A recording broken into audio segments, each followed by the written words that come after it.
ग्रंथ चल रहा है आज वार्तिक आचार्य भगवान घट्टाकरण का स्वामी। यहाँ पर उपयोग की चर्चा हमारी चल रही थी।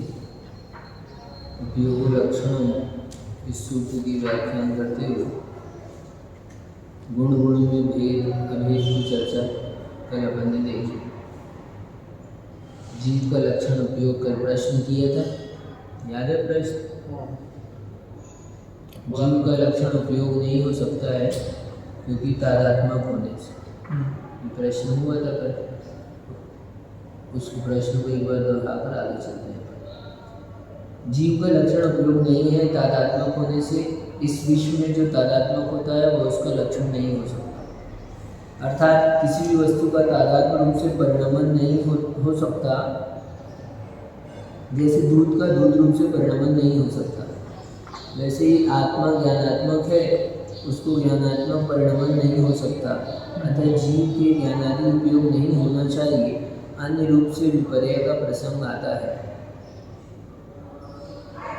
और कहते हैं उसी को उपयोग और आत्मा में अभेदात्मक मानने या नहीं मानने पर दोनों में ही विपरीतता आती है, अविपर्य के समान। उपयोग और आत्मा को अभेदात्मक मानने या नहीं मानने पर, अभेदात्मक मानो उपयोग या आत्मा को या भेदात्मक मानो, दोनों तरह से मानोगे, दोनों ही मानने में दोनों में ही विपरीतता आती है, विपर्य अविपर्य के समान। जैसे जीव ही ज्ञान से अभिन्न होने से ज्ञान रूप परिणमन करता है, दूध दूध रूप से परिणमन करता है, ऐसा आप जैनी मानते हैं, तो हम भी यह कह सकते हैं कि दूध का दूध रूप से परिणमन हो सकता है, परंतु आत्मा का ज्ञान रूप से परिणमन नहीं हो सकता। यह पक्ष जैनियों को अनिष्ट है। ठीक, दूध का दूध रूप से परिणमन हो सकता है, परंतु आत्मा का ज्ञान रूप से परिणमन नहीं हो सकता, ऐसा इसने प्रश्न किया है। इस प्रश्न के उत्तर में हम यहाँ पर चर्चा प्रारंभ करते हैं। राजवार्तिक में जीव के लक्षण उपयोग है, उस उपयोग लक्षण सूत्र की व्याख्यान में प्रश्न उपस्थित किया है। हमने गुण गुणी में भेद बताया, अभेद भी बताया। हमने कथनचित भेद कथनचित अभेद कहा।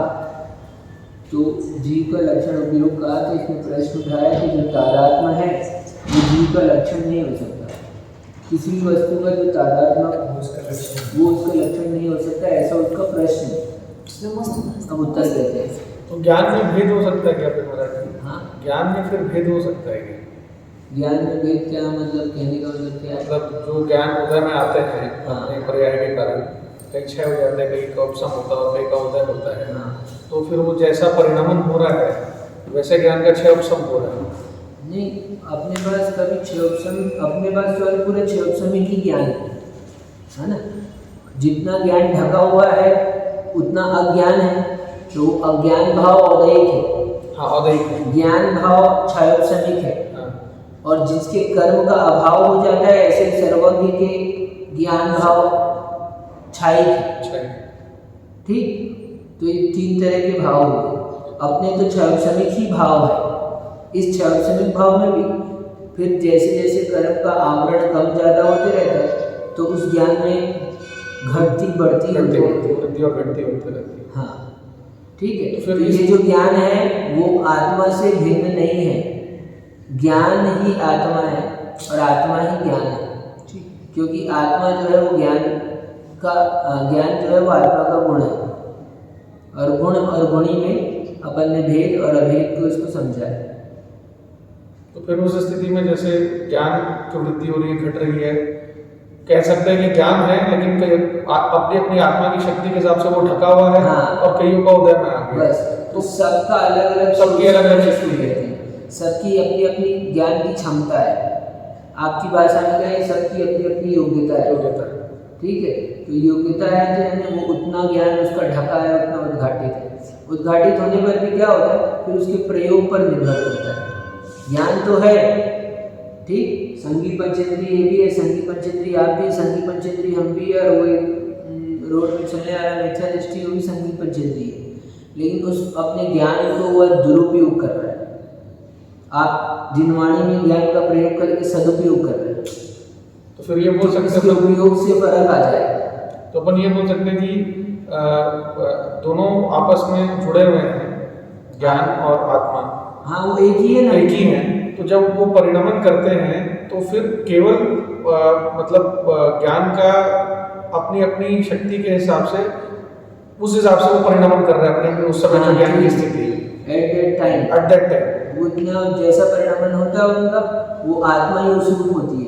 हमारी जन्म जब हम ने पढ़ा था, वही ज्ञान का परिणाम ही आत्मा का परिणमन है। तादात्म्य में होते हुए भी पूरी तरीके से यूज में नहीं आ रहा, तादात्म्य तो है लेकिन फिर भी पूरी तरीके से नहीं है। यूज का एक चीज है ना, ज्ञान होना अलग चीज है, उसका यूज करना अलग बात है। तो ये बोल सकते हैं, पेन रखी है हमारे पास, की पेन रखा है, पेन ये प्राप्त है हमको, लेकिन हम नहीं लिख रहे। ऐसे ज्ञान हमको प्राप्त है, हम यूज नहीं कर रहे। तो फिर उस उपयोग का उपयोग है, हाँ, उस ज्ञान के उपयोग का उपयोग है फिर कि हम ज्ञान का यूज है, वही उपयोग है उसका। नहीं तो हम जितना ज्ञान यूज कर रहे हैं वही उसका उपयोग है, ज्ञान तो है ही। हाँ, ज्ञान तो आपके पास है। तो अभी हम उत्तर देते हैं उसका, उपयुक्त कथन ठीक नहीं है। ठीक, आत्मा और उपयोग में अभेद ही सिद्ध है। आत्मा और उपयोग यानी कि ज्ञान, क्योंकि आत्मा से उपयोग को सर्वथा भेद रूप स्वीकार करने पर, आत्मा और उपयोग को अलग अलग ऐसे दो पुस्तक की तरह ही अलग अलग मान लो आप, ऐसे सर्वथा भेद रूप मान लेने पर आकाश में उपयोग सर्वथा भिन्न है। तो आकाश से उपयोग क्या है? सर्वथा भिन्न है।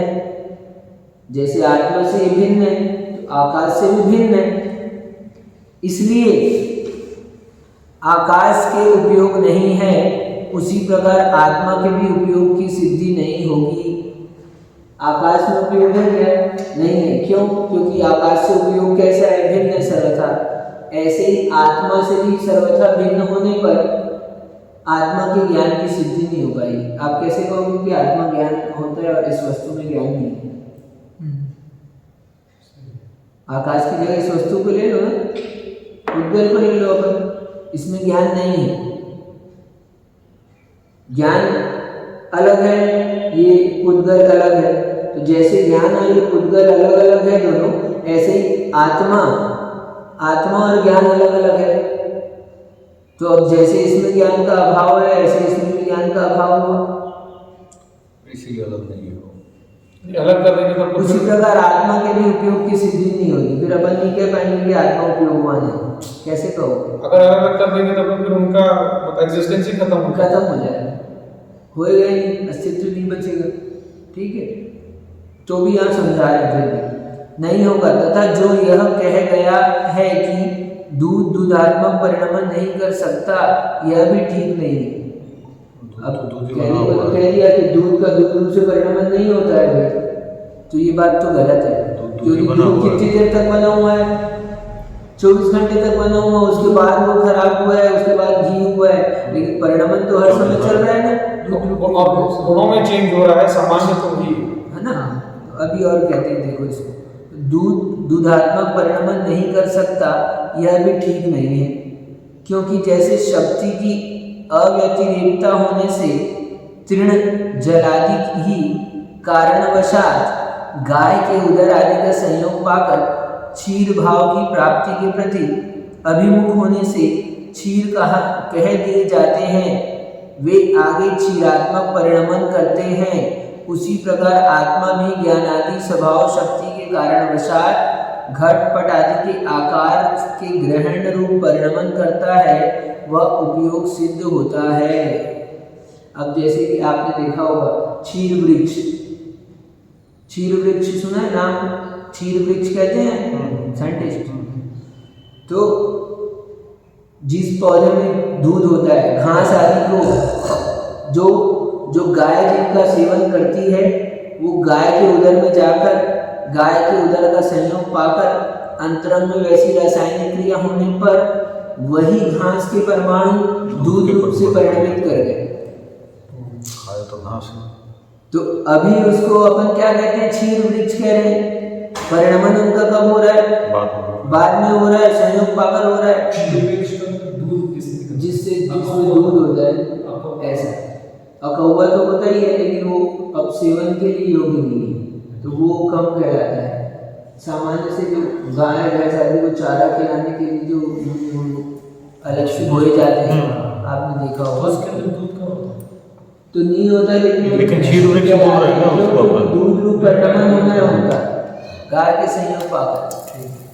ठीक, तो वह ऐसे ही कह रहे हैं। तो ऐसे ही घटपट आदि आगे चिरात्मक परिणाम हुआ, उसी प्रकार आत्मा भी ज्ञान आदि स्वभाव शक्ति के कारण, ज्ञान आत्मा की स्वाभाविक शक्ति है, उस कारण अनुसार घटपट आदि के आकार के ग्रहण रूप परिणमन करता है। आत्मा ही ज्ञान में आपको पेन दिख रहा है ना, तो आपका ज्ञान ही तो इस पेन आकार को ग्रहण किया है। ठीक है, तो ग्रहण रूप से परिणमन होता है, वह उपयोग सिद्ध होता है। ये जो परिणमन हुआ है उसका इस रूप से यही उपयोग है। यदि ज्ञानोपयोग का आत्मा के तादात्म्य नहीं मानेंगे तो तद्भाव का अभाव होने से उपयोग का भी अभाव होगा। ज्ञान में यदि उस परिणमन का आप सर्वथा भिन्न मान लोगे, उपयोग नहीं मानोगे, उसका अभाव करोगे, तादात्म्य रूप से नहीं स्वीकारोगे, तो उसका अभाव हो जाएगा, और उसका अभाव होने से उपयोग का भी अभाव हो जाएगा। ज्ञान के उपयोग में क्या हो रहा है? उपयोग में परिणमन हो रहा है। अभी आपको समझ में आता है। दर्पण में अभी आप चेहरा देखकर आए, जैसे ही आप दर्पण के सामने गए तो दर्पण में किसका चित्र बना? आपका चित्र बना। तो दर्पण में जो चित्र बना है वो आपने बनाया क्या? तो वो उसी का परिणमन है ना, उसमें बना कि नहीं बना, तो वो उससे अलग कर सकते हो कि आप निकाल के।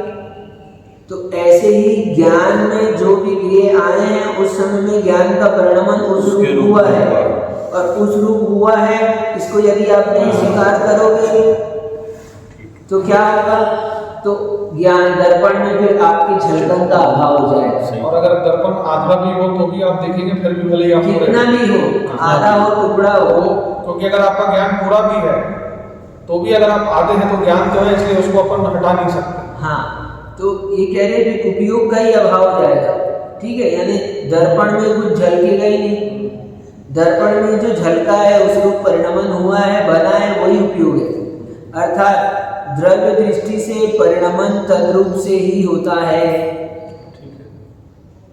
द्रव्य दृष्टि से वो परिणमन जो है तद्रूप ही होता है, क्योंकि जो जिस रूप नहीं है उसका उस रूप से परिणमन मानने पर अति प्रसंग दोष आता है, फिर तो जीव ही जड़ रूप परिणमन हो जाएगा। हाँ, जो जिस रूप है द्रव्य दृष्टि से उसका उसी रूप परिणमन माना जाता है।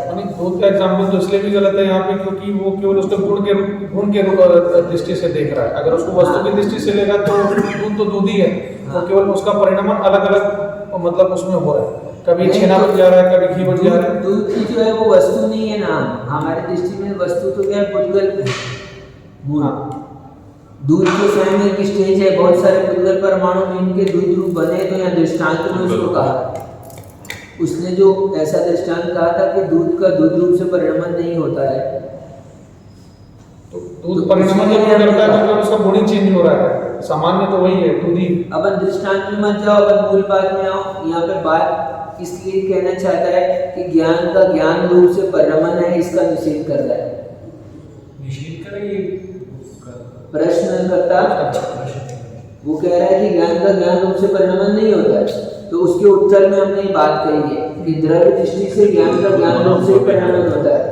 घटपट आदि रूप से जो परिणमन हुआ है, घटपट आदि जड़ है, जड़ होने पर भी वो तादात्म्य होते हैं ज्ञान में, इसलिए वो ज्ञान का ज्ञान रूप से परिणमन होता है। तो ज्ञेयाकार बना अपन बोलते हैं ना, कि ज्ञान जो है वही ज्ञेयाकार हुआ है। हाँ, तो परिणमन तो ज्ञान का ज्ञान रूप ही हुआ है बस। हाँ, तो उसमें ज्ञेय प्रतिबिंबित होते हैं, ऐसा बोलते हैं। ठीक है, तो तत्समय वह ज्ञेयाकार है। नहीं तो प्रश्न क्या है? तो नहीं अपन बोलते ना ज्ञान ज्ञेयकार होता है हाँ। एक, और एक बोला कि ज्ञान का परिणाम तो यहाँ पर यहाँ पर वो ज्ञेयकार होता है, तो वो पर्याय दृष्टि। यहाँ द्रव्य दृष्टि से बता रहे कि ज्ञान ज्ञान रूपी होता है। आपने ज्ञेयकार जो परिणाम कहा है वो भी ज्ञान का ही परिणाम है। ज्ञान ही दर्पण में जो चित्र बना है वो दर्पण का ही विकार है, आपका विकार नहीं है। या हम क्योंकि जो ज्ञेय है उनका विकार नहीं है, वो तो अलग है, स्वतंत्र है। तो ऐसे ही ज्ञान का ज्ञान रूपी परिणाम है, ये द्रव्य दृष्टि है। और ज्ञान का जो ज्ञेयाकार परिणाम है वो पर्याय दृष्टि है। जो परिणाम होगा तो फिर पर्याय दृष्टि में नीचे होगा। जहाँ परिणाम लगा है तो पर्याय परिणामन होने पर भी परिणामन को ही तो हम द्रव्य रूप से देख सकते हैं, परिणामन को ही पर्याय रूप से देखते हैं, क्योंकि कोई भी वस्तु परिणामन से शून्य नहीं होती है। हर एक समय में उसका कोई ना कोई परिणामन होगा, अवस्था होगी, स्टेज होगी, पर्याय होगी।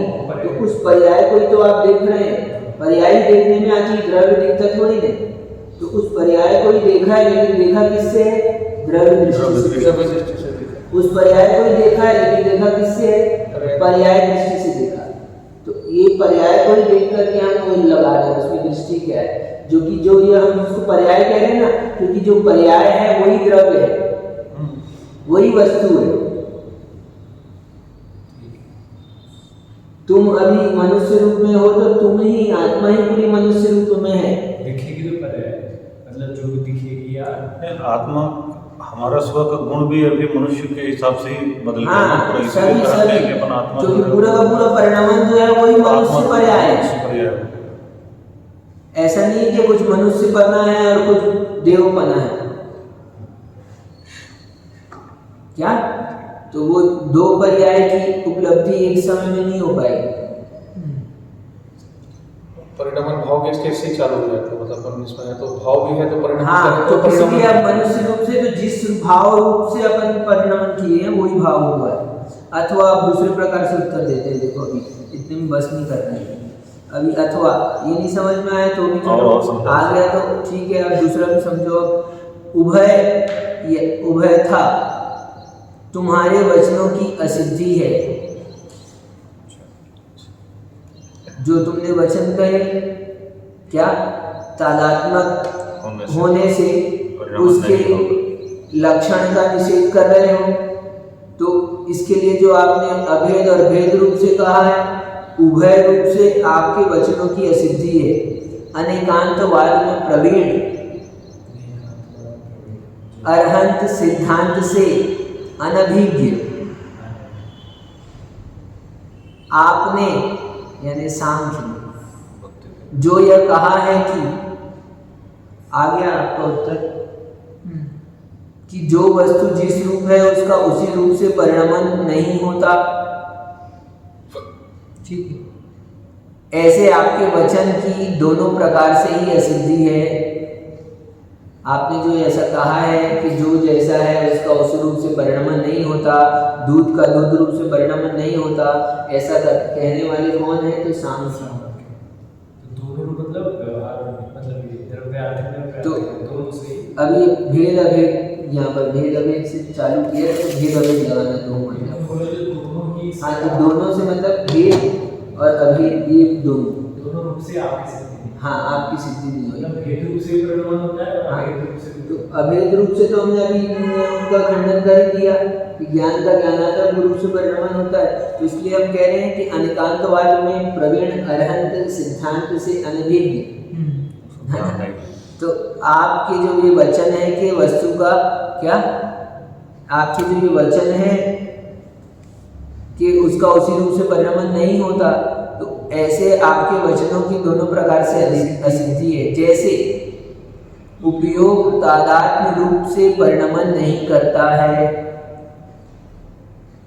ऐसा कहने वाले का स्वपक्ष साधक और परपक्ष दूषक रूप से जो वचन है, ठीक, यानी आप कह रहे हो कि उपयोग जो है तादात्म्य रूप से परिणमन नहीं करेगा। तो ये जो आपके वचन है ये आपके अपने पक्ष की सिद्धि करने वाले हैं और हमारे पक्ष में दोष देने वाले हैं। ऐसे जो आपके वचन ना, स्वपक्ष साधक परपक्ष दूषक, ऐसे कहने वाले जो वचन है उनका स्वपक्ष साधक और परपक्ष दूषण रूप परिणमन नहीं करने से जहाँ वचन का प्रयोग किया जाएगा वह हेतु वहाँ असाधक होगा।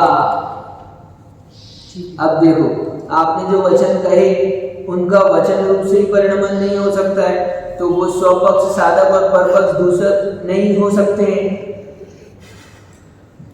आपने क्या कहा? ठीक है, उनको उन्हीं के वचनों में फंसा दे रहे हैं।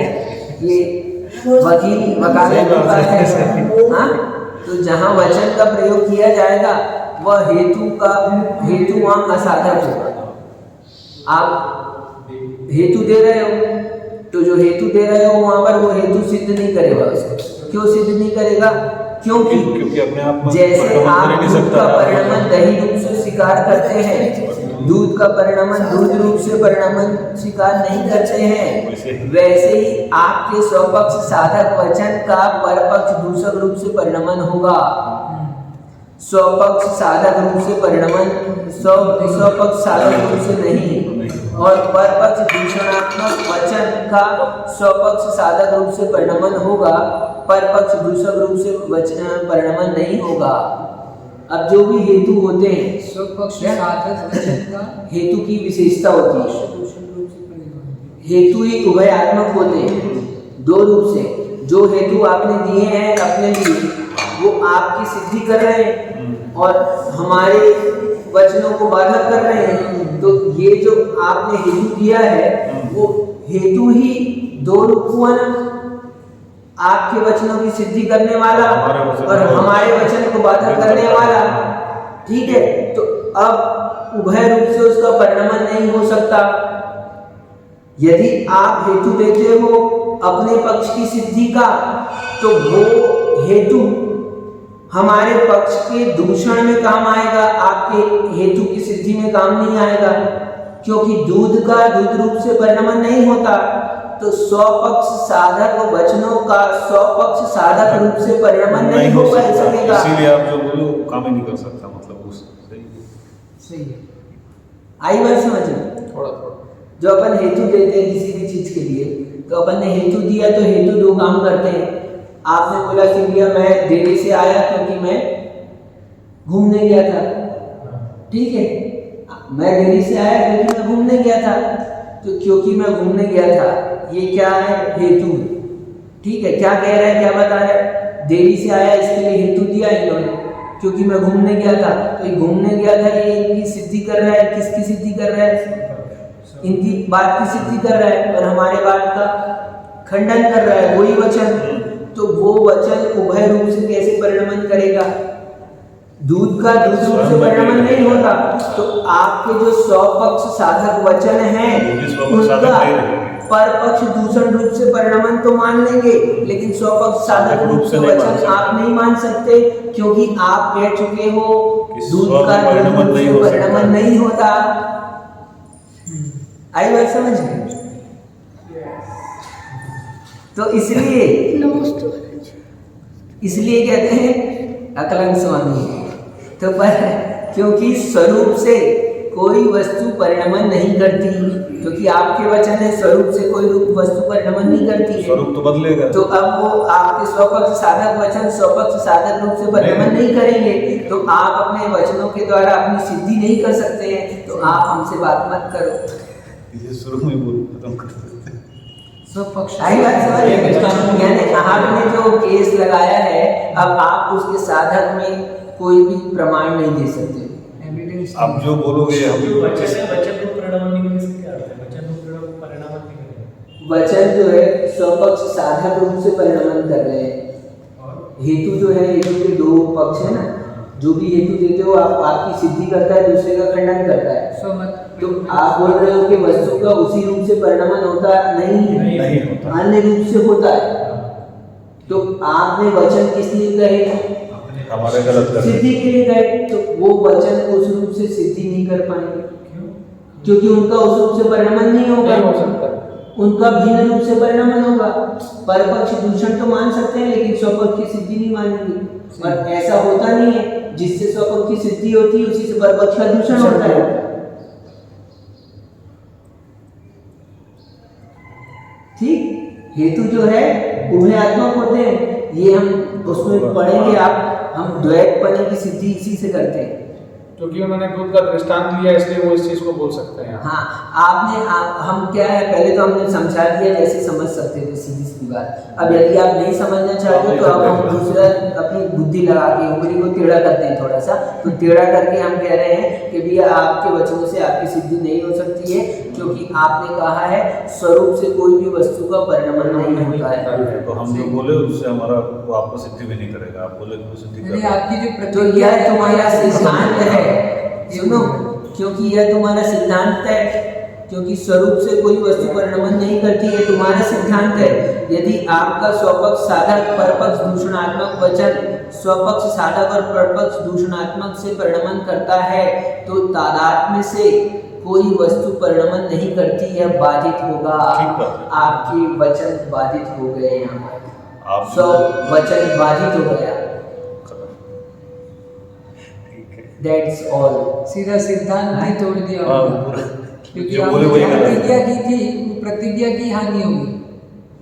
न तो स्वपक्ष साध रहा है, न परपक्ष में आपका दूषण स्वरूप में परिणमन होगा ही। दूध रूप दूध भी नहीं हो, फिर दूसरा उन्होंने जो बोला कि दूध दूध रूप दही रूप होगा, वो भी नहीं बनेगा। वो स्वरूप ही चीज हो तादात्म्य गया। से कोई वस्तु परिणमन नहीं करती है, बाधित होता है। आपके वचन बाधित। अभी भी चैन नहीं पड़ी है, सुनो अभी बस अभी सुनो, अब ऐसे भी नहीं मानते हो तो लो, फिर अब एक लास्ट बॉल और बोल दे रहे ठीक है, अभी और कहेंगे, बहुत सारा बचा है। अथवा देखो, अथवा स्व समय का विरोध होगा, उसी को कह रहे हैं प्रतिज्ञा की, अभी जैसे बाधित की है आप ही आपकी स्व समय। यदि जो जिस रूप है वह उस रूप परिणमन नहीं करता है, यह इष्ट है। आप यदि कह रहे हो ना कि जो जिस रूप है वो उस रूप परिणमन नहीं करेगा, आपको यही बात मानना है, यही बात मानना है ना, दूध का दूध रूप से परिणमन नहीं होगा, यही बात मानते हो ना, आपको यही इष्ट है ना। यदि आपको यही इष्ट है तो आप स्वयं रूप आदि आत्मक पृथ्वी आदि महाभूतों को रूप आदि रूप से परिणमन मानते ही है। भूत आदि का रूप आदि है, भूत चतुष्टय पृथ्वी आदि हो रूप आदि से युक्त है, उनका परिणमन अब रूप आदि रूप नहीं होना चाहिए। महाभूतों को रूपादि, लेकिन आप तो ऐसा मानते ही हो। ये महाभूतों को मतलब पंच महाभूत है ना, पंचमहाभूत है। नहीं, लेकिन आप स्वयं रूपादि आत्मक, हाँ फिर पृथ्वी आदि महाभूतों को रूपाधिक रूप से परिणमन मानते हो। हाँ। ये पृथ्वी आदि जो है पंचभूत है, इन पंचभूतों का परिणमन ही रूप, ये शरीर रूप हुआ है ना, ठीक है, तो आप रूपादि का रूपादि रूपी परिणमन मान रहे हो कि नहीं मान रहे? मानते हैं। लेकिन वो तो परिणमन होकर लास्ट में नष्ट हो जाता है। अब वो तो फिर भी तो रूप बचा ना, रूप बचा, लेकिन वो अगर वो कोई परिणमन मान रहे हैं तो फिर नष्ट नहीं हो सकता, वो रूप ही रहेगा हमेशा। आपने जो कहा था कि उसका उसी रूप परिणमन नहीं होता, और आप स्वयं ही मानते हो कि भूत आदि शरीर रूप परिणमन हो गए। हाँ, कैसे होती है? नष्ट के तो बात ही में आते हैं कि वो तो पहली पहली बात तो आप स्वयं मानते हो, अब ये कह रहे हैं हम पहले तो चेंज हो गया ना, हाँ, पर रूप का रूप तो रहा ही ना, ऐसा नहीं हुआ कि रूप नष्ट हो गए, रूप परिणमन रूप रूप नहीं नहीं हो रहा। गया, वो परिवर्तित रूप परिवर्तित रूप तो हमको मान रहे अपन मानते हैं हैं। उसकी। यहाँ वस्तु के परिणमन की चर्चा के अंतर्गत हम उपयोगो लक्षणम, ये जीव का सूत्र कहा हमने, तो ये उपयोग जो कि तादात्म्य है, तादात्म्य होने से वो उसका लक्षण नहीं हो सकता, ऐसी यहाँ से बात प्रारंभ हुई। तो हम दूध सामने वाला परिवर्तन होगा, दूध दही रूप परिवर्तन हुआ, तो इसमें अपन परिवर्तन मानेंगे नहीं मानेंगे? हम तो मान रहे हैं, वो नहीं मानेंगे। उनके से उसका कहने का मतलब है कि आप दूध का दही रूप परिणमन हम मानते हैं, लेकिन दूध का दूध रूप परिणमन नहीं मानते। तो इसमें आप जो कह रहे हैं उसमें तो रूप परिवर्तित तो इसमें तो आपने दूध का दही रूप परिणमन मान लिया, दूध का दूध रूप नहीं मानते हो, तो अब आ जाओ उसको पाठ करके देख लो। रूप है, भूत आदि चतुष्टय जो है उसमें रूप आदि पाए जाते हैं, और उनका परिणमन आप रूप आदि रूप से मानते हो, रूप ही है ना, रूप का रूप से ही परिणमन। भूत आदि विजिबल थे, वही शरीर रूप हुए तो भी विजिबल ही है, तो उनका उसी रूप परिणमन आपने माना है ना। मतलब रूप बदल के कुछ और नहीं हुआ, रूप ही रहा। पहले ये खंडन माने। किया था, अब उन्हीं की चीज प्रस्तुत कर रहे हैं कि आप तो आप स्वयं मानते हो। और इस तरह से कह रहे दूध में भी हैं। गुणों का परिणामन हुआ है। बेसिक दूध तो दूध ही है, दूध तो दूध ही है, लेकिन केवल गुणों में उनके गुण चेंज हुए उनके। दूध दही बन गया, घी बन गया, तो जो सामान्य वो तो है ही है। केवल सामान्य तो वही है, तो अपन ये दृष्टांत में लगाना। हाँ। अगर दूध अपन कह रहे हैं तो एक रूप से दृष्टांत समझो, दूध स्वयं में वस्तु नहीं है। सबसे हाँ, बड़ा बात ठीक, वही पहली है, दृष्टांत ही बात। गलत है यहाँ पे। दृष्टांत में गलत। पुद्गल परमाणुओं का पिंड रूप है, तो इसको वस्तु यानी कि यहाँ पर वो पुद्गल रूप ही है। ऐसा तो महाभूतों को रूपाली रूप से परिणमन मानते ही हैं। यदि उनका अन्यथा परिणमन मानोगे तो स्व सिद्धांत का विरोध आएगा। तो आपने जो भूत चतुष्टय का सही रूप से परिणमन माना है, तो आपके सिद्धांत का विरोध आ जाएगा।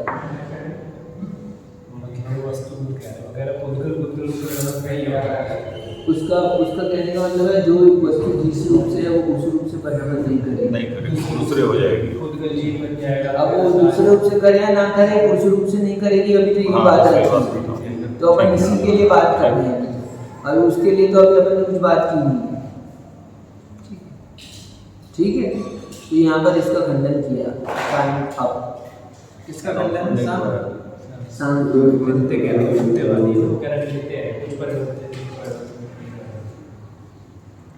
परिवर्तन तो बोल रहा, लेकिन वो कुछ हाँ। प्रकार से परिवर्तन अपने रूप नहीं करता, स्वरूप से परिणमन नहीं होता। ठीक, तो इस तरह से यहाँ कहा। अभी और कहेंगे आगे, कल तो और ज़्यादा अच्छा है, इसमें विशेष है। कल तो 3 पॉइंट विशेष है इसके। नमो यंताणं नमो सिद्धाणं